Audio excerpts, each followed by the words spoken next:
दोस्तों नमस्कार। दोस्तों आज हम करंट इलेक्ट्रिसिटी में ही आगे का पोर्शन देखते हैं। आज देखेंगे हम विद्युत विभव,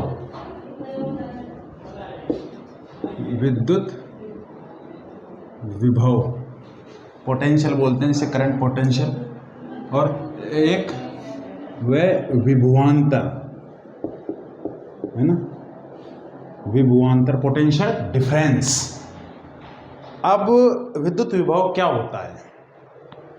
एक्चुअल में विद्युत विभव को कार्य के रूप में परिभाषित किया जाता है। अब इसकी थोड़ी परिभाषा है जो टेक्निकल है, इसको थोड़ा समझने की कोशिश करना कि विद्युत विभव क्या होता है। एकांक धनावेश को किसी बिंदु से किसी दूसरे बिंदु तक लाने में किया गया कार्य विद्युत विभव कहलाता है। तो मान लिया वो बिंदु A है और दूसरा बिंदु B है, तो एकांक धनावेश को यहाँ से यहाँ तक लेकर जाने में जो कार्य किया जा रहा है उसे विद्युत विभव कहेंगे। अब विभवांतर क्या होगा? विभव का अंतर, मतलब A और B दो बिंदुओं के बीच में जब हम देखेंगे तो ये क्या कहलाएगा? विभवांतर कहलाएगा। तो इसको डिनोट करते हैं V से, तो VA, तो ये हो गया विभवांतर। ठीक है, विभवों का अंतर। क्या कहा? एकांक धनावेश को बिंदु A से बिंदु B तक लाने में किया गया कार्य बोले तो W, और किस चीज को लाया जा रहा है? धनावेश को लाया जा रहा है, तो आवेश को लाया जा रहा है तो बोले तो Q। तो ये हो जाएगा W/Q, बोले तो कार्य अपॉन आवेश। कार्य का मात्रक होता है जूल और आवेश का मात्रक होता है कूलाम। तो इस तरीके से विभवांतर का मात्रक होता है, क्या होता है? वोल्ट। ठीक, समझ में आई बात? फिर से देखिए, एकांक धनावेश को किसी बिंदु A से बिंदु B तक लाने में किया गया कार्य विद्युत विभव कहलाता है। अब बिंदु A और B के बीच में जब हम देखेंगे तो VA माइनस VB इनका डिफरेंस है ना, ये कहलाएगा विभवांतर। तो ये क्या हो जाता है? W/Q, और W होता है कार्य, Q होता है आवेश, कार्य का मात्रक होता है जूल और आवेश का मात्रक होता है कूलाम, जिसे वोल्ट भी कहते हैं। ठीक, वोल्ट को जो मापने का जो यंत्र होता है, जो डिवाइस होती है, वो वोल्ट मीटर कहलाती है। ठीक है, और इसको परिपथ में समांतर क्रम में लगाया जाता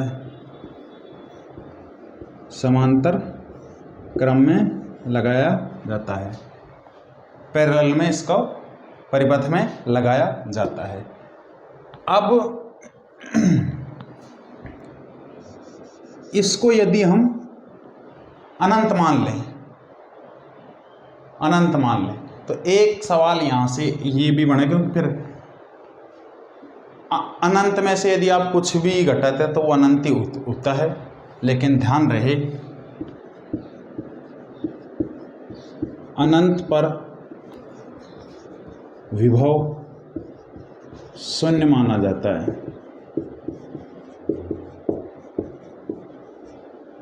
अनंत पर विभव शून्य माना जाता है। तो यहाँ से कहाँ से सवाल बन सकता है? एक तो डेफिनेशन से सवाल बन सकता है ना, कि एकांक धनावेश को किसी बिंदु से किसी बिंदु तक लाने में किया गया कार्य विद्युत विभव कहलाता है।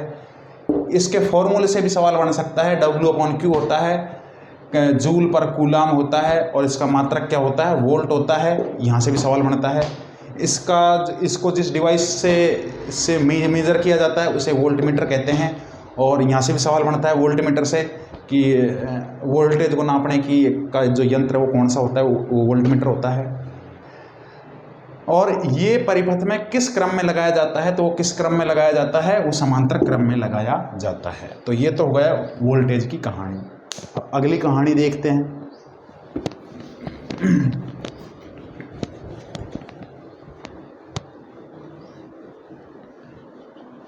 कुछ सिंबल हैं, उनको आपको जरूर ध्यान रखना चाहिए।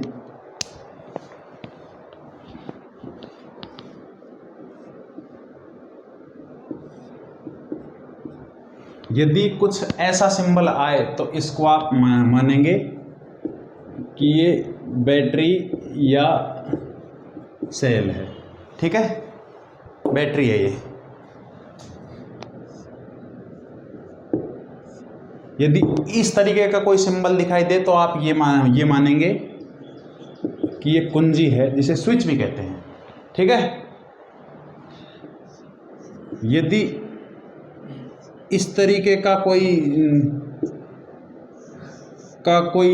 ऐसा आपको दिखे तो आप क्या कहेंगे कि ये अमीटर है,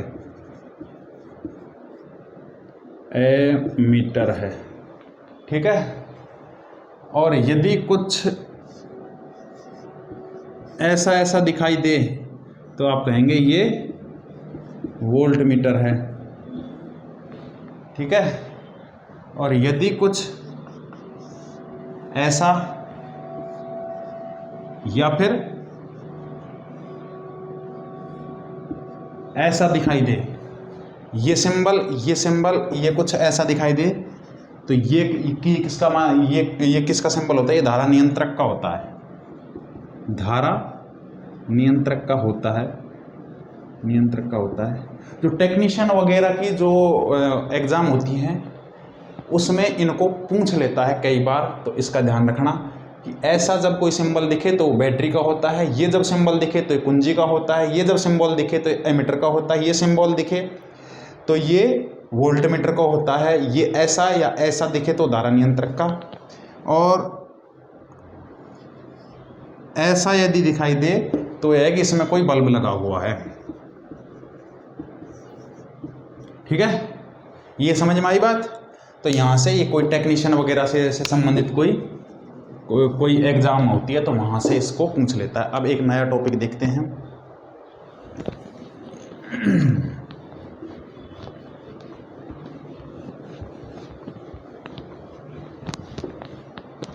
आपने एक भाई साहब का नाम सुना होगा, ओम का नाम सुना होगा,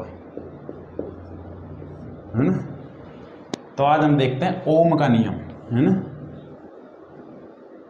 ओम्स लॉ, ओम का नियम। ओम ने क्या कहा था? ओम ने ये कहा था कि यदि किसी चालक तार की भौतिक अवस्थाएं समान हो या स्थिर हो तो चालक के सिरों पर उत्पन्न विभवांतर प्रवाहित धारा के समानुपाती होता है। क्या? एक तार है ए बी जिसकी लंबाई एल है। ठीक है, इसकी भौतिक अवस्थाएं समान है। भौतिक अवस्थाएं स्थिर हैं, स्थिर कहना बेहतर होगा। वो कौन कौन सी हैं? लंबाई, ताप, दाब, अनुप्रस्थ काट का क्षेत्रफल, ये सब स्थिर हैं। तो इसके सिरे पर जो विभव होगा वो प्रवाहित धारा के समानुपाती होता है। प्रवाहित धारा के समानुपाती होता है। समझ में आई बात? कि किसी चालक तार की भौतिक अवस्थाएं स्थिर हों या समान हों तो इनके सिरे पर उत्पन्न विभवांतर प्रवाहित धारा के समानुपाती होता है। ये ओम का नियम कहलाता है। ठीक है, अब V समानुपाती I, तो इसको जब हटाएंगे हम तो ये हो जाएगा V equal to I R. तो R बराबर हो जाएगा V अपॉन I। ठीक है, यहाँ R क्या है? R एक स्थिरांक है जिसे कांस्टेंट कहते हैं और यही प्रतिरोध कहलाता है। अब बात यह है कि प्रतिरोध क्या होता है, तो प्रतिरोध की बात करेंगे। ये क्या है? वोल्टेज है और ये क्या है? धारा है।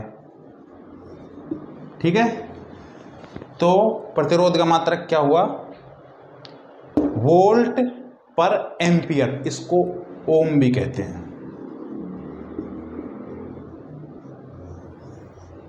इसको इस सिंबल से डिनोट किया जाता है। समझ में आई बात?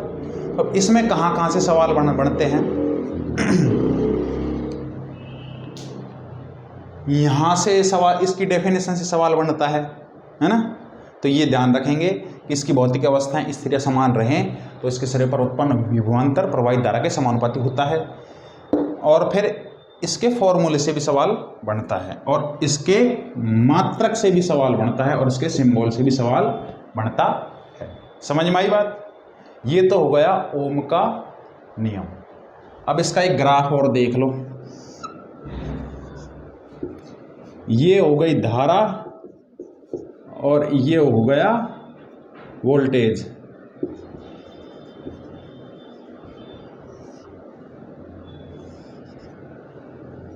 ठीक है, तो ये आता है, एक सरल रेखा प्राप्त होती है। समझ में आई बात? धारा और वोल्टेज के बीच में जब ग्राफ खींचते हैं तो सीधी रेखा प्राप्त होती है।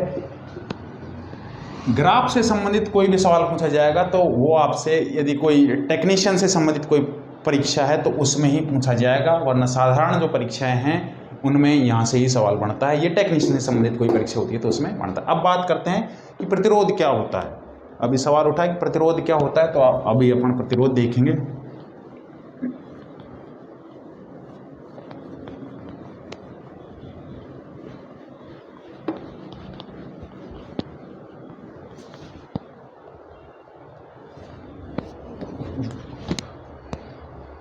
प्रतिरोध जिसे रेजिस्टेंस भी कहा जाता है। अब प्रतिरोध होता क्या है कि हमने धारा की परिभाषा देखी थी, आवेशों के प्रवाह की दर।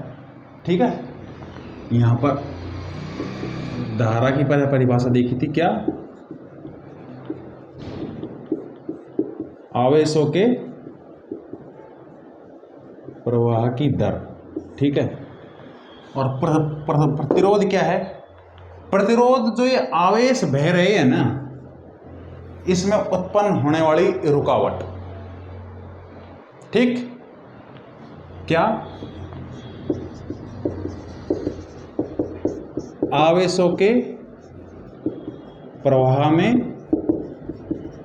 उत्पन्न बाधा। अब ये बाधा किस चीज की होती है? मैंने आपको जब परमाणु पढ़ाया था, जब मैंने ये बात कही थी आपसे कि परमाणु में जो बाह्यतम कक्षा होती है उसमें जो इलेक्ट्रॉन होते हैं वो ढीले बंधे हुए होते हैं। तो जैसे ही उसमें वो इलेक्ट्रॉन्स मूवमेंट करते हैं तो ये क्या करते हैं, तो बीच में, क्योंकि जब कोई, जैसे कोई एक पदार्थ है ए है, तो इसके अंदर जैसे फ्रीली इलेक्ट्रॉन जब मूवमेंट करेंगे तो इसके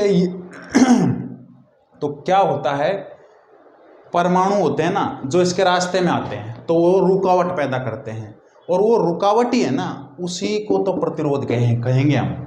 समझ में आई बात? लेकिन आपको इतना डीप में जाना नहीं है, बस ये ध्यान रख लेना। आवेशों के प्रवाह में उत्पन्न बाधा को क्या कहते हैं? प्रतिरोध कहते हैं। प्रतिरोध का मात्रक अभी हमने देखा था, ओम था, क्योंकि ये सिद्धांत ओम महोदय ने दिया था। दूसरी बात, अब प्रतिरोध किस किस चीज पर निर्भर करता है? निर्भर किस किस चीज पर करेगा? सबसे पहली बात, लंबाई पर। लंबाई पर, अब लंबाई पर क्या क्या प्रभाव पड़ेगा? देखो, तार की लंबाई जितनी ज्यादा होगी प्रतिरोध उतना ज्यादा होगा। ठीक है, तार की लंबाई जितनी ज्यादा होगी प्रतिरोध उतना ज्यादा होगा। मतलब L समानुपाती R। L क्या है? लेंथ है, लंबाई है, और R क्या है? रेजिस्टेंस है। समझ में आई बात? लंबाई पर कैसे डिपेंड करेगा? ऐसे करेगा कि जितनी तार की लंबाई होगी उतना प्रतिरोध अधिक होगा। दूसरी डिपेंडेंसी देखो, अनुप्रस्थ काट के क्षेत्रफल पर। अनुप्रस्थ काट के क्षेत्रफल पर। अभी अनुप्रस्थ काट क्या होता है? अनुप्रस्थ काट का मतलब ये है कि जैसे ये एक तार है, इसको काटा अपन ने ये, तो जो ये जो सरफेस बनती है ना, इसे अनुप्रस्थ काट, साधारण भाषा में बोले तो इसकी मोटाई पर। तो ध्यान रखना, अनुप्रस्थ काट का जो क्षेत्रफल होता है उसमें और प्रतिरोध में क्या क्या संबंध होता है? अनुप्रस्थ काट का क्षेत्रफल होता है, वो जितना ज़्यादा क्षेत्रफल होगा प्रतिरोध उतना कम होगा। समझ में आई बात? तो कौन सा संबंध हुआ? ये व्युत्क्रमानुपाती संबंध हुआ कि अनुप्रस्थ काट का क्षेत्रफल जितना ज़्यादा होगा प्रतिरोध उतना कम होगा। समझ में आई बात? दूसरा, ताप। ताप पर प्रभाव, ताप का प्रभाव है ना। अब ताप का प्रभाव देखो ना, तो इसका प्रभाव के बारे में एक स्टेटमेंट नहीं कह सकते। इसमें देखो, कुछ पदार्थ तो ऐसे हैं, कुछ धातुएं ऐसी हैं, कुछ चालक पदार्थ ऐसे हैं जिनमें ताप बढ़ाने पर प्रतिरोध का मान बढ़ता है। कुछ ऐसे हैं जिनमें ताप बढ़ाने पर प्रतिरोध घटता है। समझ में आई बात? तो जैसे चांदी, जिसे Ag से रिप्रेजेंट किया जाता है, ठीक है। सोना, जिसे ओरम कहा जाता है, ये अर्जेंटम होता है, सोना ओरम होता है। और क्या होता है? तांबा, जिसे कॉपर कहते हैं। इनकी क्या खास बात है? जैसे जैसे तापमान बढ़ाओगे तो इसमें प्रतिरोध का मान बढ़ेगा। समझ में आई बात? क्या? चांदी, सोना, तांबा, इसमें तापमान बढ़ेगा तो प्रतिरोध भी बढ़ेगा। लेकिन आपने ये सुना होगा, ये तो सिलिकॉन है और ये क्या है? जर्मेनियम है। दोनों अर्धचालक हैं ये, है ना। तो इनकी क्या क्या खास बात होती है कि इसमें तापमान बढ़ता है तो प्रतिरोध घटता है। क्या? सिलिकॉन और जर्मेनियम में क्या क्या होता है? तापमान बढ़ता है तो ये प्रतिरोध घटता है। समझ में आई बात? इसके अलावा एक बात और ज़रूर ध्यान रखना, जैसे कुछ पदार्थ हैं, है ना।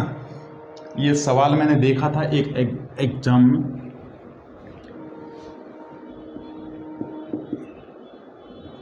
चांदी, तांबा, सोना और एल्यूमिनियम, ठीक है।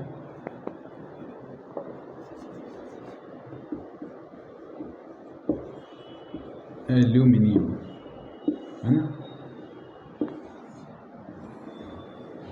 इसको याद रखना, सबसे कम प्रतिरोध जो होता है वो चांदी में होता है। ठीक है, चांदी से थोड़ा ज़्यादा किस्म होता है तांबे में होता है, तांबे से थोड़ा ज़्यादा सोने में होता है, और एल्यूमिनियम में इससे ज़्यादा होता है। तो इस सीरीज को ध्यान रखना, ये कई बार एग्जाम में पूछा गया है। प्रतिरोध का क्रम है ये कि इसमें चांदी में सबसे कम प्रतिरोध होता है, फिर तांबे में, फिर सोने में, फिर एल्यूमिनियम में। इसका उल्टा भी हो सकता है कि चांदी की चालकता सबसे ज़्यादा होती है, उसके बाद में तांबे की होती है, उसके बाद में सोने की होती है, उसके बाद में एल्यूमिनियम की होती है। समझ में आई बात? इसीलिए वायरिंग ज़्यादातर तांबे और एल्यूमिनियम की जाती है, सोने चांदी किस लिए नहीं की जाती, क्योंकि ये प्रीशियस मेटल है, ये बहुत महंगे होते हैं। तो मैं इसको फिर से रिवाइज करा देता हूँ। प्रतिरोध क्या होता है? आवेशों के प्रवाह में उत्पन्न बाधा को प्रतिरोध कहते हैं। इसका मात्रक ओम होता है ना। और हाँ, इसको मापने का जो डिवाइस होती है ना, वो ओम मीटर कहलाता है। उसको चाहे आप श्रेणी क्रम में लगाओ, चाहे समांतर क्रम में लगाओ, कोई फर्क नहीं पड़ता है। ठीक है, प्रतिरोध, आवेशों के प्रवाह में उत्पन्न बाधा, मात्रक ओम, डिवाइस ओम मीटर, निर्भरता लंबाई पर, लंबाई जितनी ज़्यादा होगी प्रतिरोध उतना ही होगा, तो L समानुपाती R।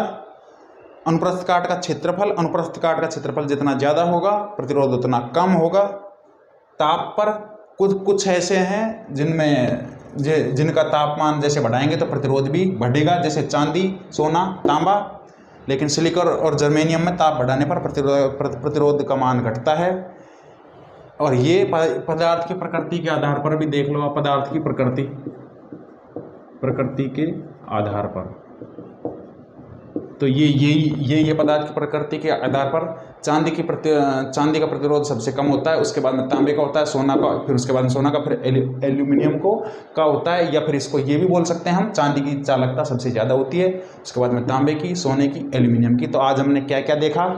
आज हमने देखा, सबसे पहले तो देखा विभव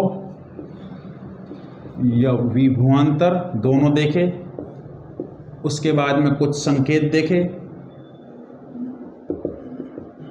उसके बाद में ओम का नियम देखा।